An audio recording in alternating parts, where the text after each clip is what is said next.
So I think that Warhammer 40k is a great hobby and it's had me coming back for years. Today we're talking about what draws people to 40k, and I'll ask you in particular why you enjoy it.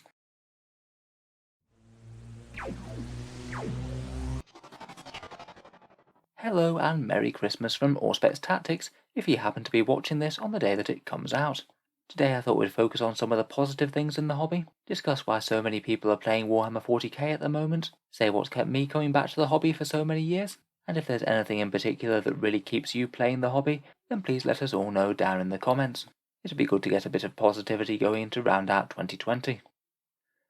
Now, despite all of the nastiness in 2020, Warhammer 40k and Games Workshop seems to have had a really good year. I think it's kind of unquestionable that Warhammer's got to have a lot of good selling points to really make up for the barriers to entry. 40k is fairly expensive to break into for a new player. Whichever way you slice it, a 2,000 point army would cost you quite a lot of money, never mind all the rulebooks and paraphernalia that go along with it.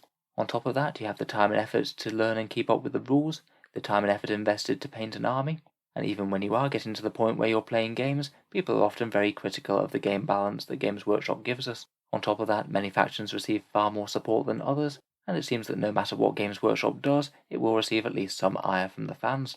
I do believe that for all the complaining on the internet though, most of it really comes from people being very invested in the hobby and it being a very important thing to them. So what makes people love 40k so much in the first place? Firstly, I think the lore and background of Warhammer 40k are pretty much second to none, and there's more depth and background in the 40k universe than there are in many major book series or film franchises. I think I'm not alone in finding the story of the Emperor and the Primarchs really quite compelling, and I particularly like the story of each Primarch's rise to power on their homeworld, before ascending to join the Emperor on his great crusade.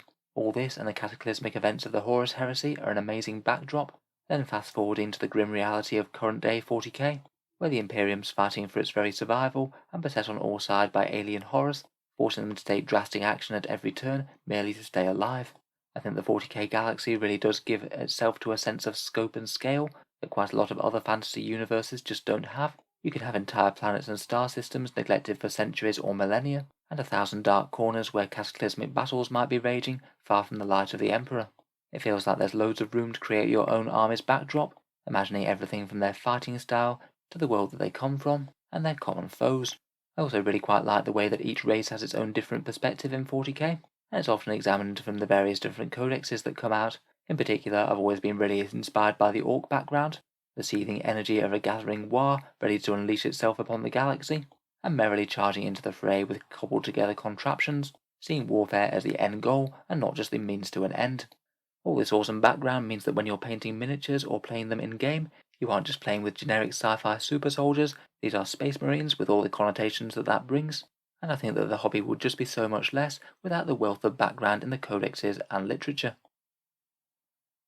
Next we move on to the miniatures themselves, and the modelling, converting and painting aspects of the hobby. Games Workshop really does have the miniatures at the focus of their business, to the extent where they've neglected the game quite a lot in ages past, but particularly in recent times I think they've been excelling themselves. The latest Games Workshop plastic kits are very detailed, usually reasonably customizable, and are really easy to work with in terms of conversions compared with resin or metal models that they had in ages past. Some of my favourite models recently have been Abaddon the Despoiler, the new Primaris Blade Guard Veterans, the Sisters of Battle range, and the massive expansion of the Necrons range that they've come out with along the launch of Ninth. The assembly and painting of these high-quality kits is an art form in its own right. There are plenty of people out there who have no real interest in either the lore or the game, but just take miniature painting to the next level. Over the years, I've certainly enjoyed the painting side of the hobby along with playing. It's very relaxing just sitting around listening to audiobooks or watching videos, all while being at least somewhat productive by getting some more paint on plastic miniatures. It's very satisfying to think back to your first faltering attempts at painting and then compare them to the things that you can do now. And it's a very nice experience when you put down a nicely painted set of miniatures on one side of the table, and hopefully enrich your opponent's enjoyment of the game by having two sides of very nicely painted miniatures duking it out. The painting and modelling side of the hobby can really go in all sorts of different directions. You can go for massive kit bashes and conversions, try and master more advanced techniques such as object source lighting or non-metallic metal, or just try and get a lot faster at churning out miniatures by using things like airbrushes and contrast paints. I think having a nice paint scheme on your units and having some background behind them really makes you care about them so much more. There are very few games where you can customize every single detail of every single unit, and it makes a Warhammer army so much more than just playing pieces. Instead of just grey plastic Imperial Guard, these are the 12th State Enforcer Regiment, tasked to defend this hive against town machinations. Or these are the Blood Eagles Space Marine chapter, Blood Angels successors that are heavily reliant on mechanized infantry to make war, and specialize in desert warfare. Overall though, I think that the people who make the efforts to give us visual treats on the tabletop with beautifully painted miniatures should most certainly be celebrated and applauded. Finally, we come to the game of Warhammer 40k itself, which I'll admit is probably the main thing that's kept me hooked right from when I started collecting. Playing a game of 40k can mean so many different things. You could either be having two well-honed tournament lists trying to duke it out and get every possible advantage over each other. You could be fighting your way through a narrative campaign where every action could have grave consequences to the next mission and the fate of the world. Or you could just be taking a few units that you find fun along and duking it out with your opponent over a few beers. Games Workshop does like to go on about their 3 ways to play, but I think it really does go to show the different ways that different people enjoy the actual game. I really like the challenge that 40k brings, first of designing and building a list and deciding how you're going to try and win the game on the table, thinking about what sort of foes you're likely to be facing, and then when you get to an actual game, it's pretty much a test of wits between the two of you to see who can unleash their units and combos in the nastiest way possible and drive the foe from the battlefield. I've been particularly enjoying the latest incarnation of 9th edition, where the 9th missions really have quite a lot going on that you need to think about at once.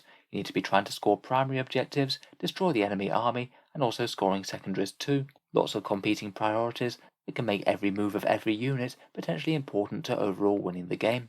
Even when not playing, I really enjoy list building and theory crafting new tactics, as you've probably gathered from the amount of videos on this channel, and it really is quite good fun when you put together your own combos that you've not seen anyone else use, and use them to good effect in game. I really like the way that 40k encourages you to solve the puzzle in your own particular way. No two armies will pretty much ever be the same in 40k. Even if they're similar, different people have their own takes on exactly what is strongest.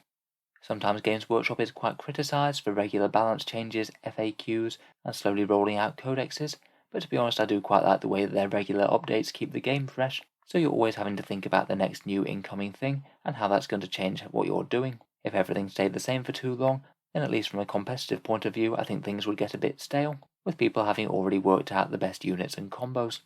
I pretty much always look forward to whenever I get games of 40k, which has been a bit more of a scarcity this year. Hopefully there'll be a bit more chance for that in 2021.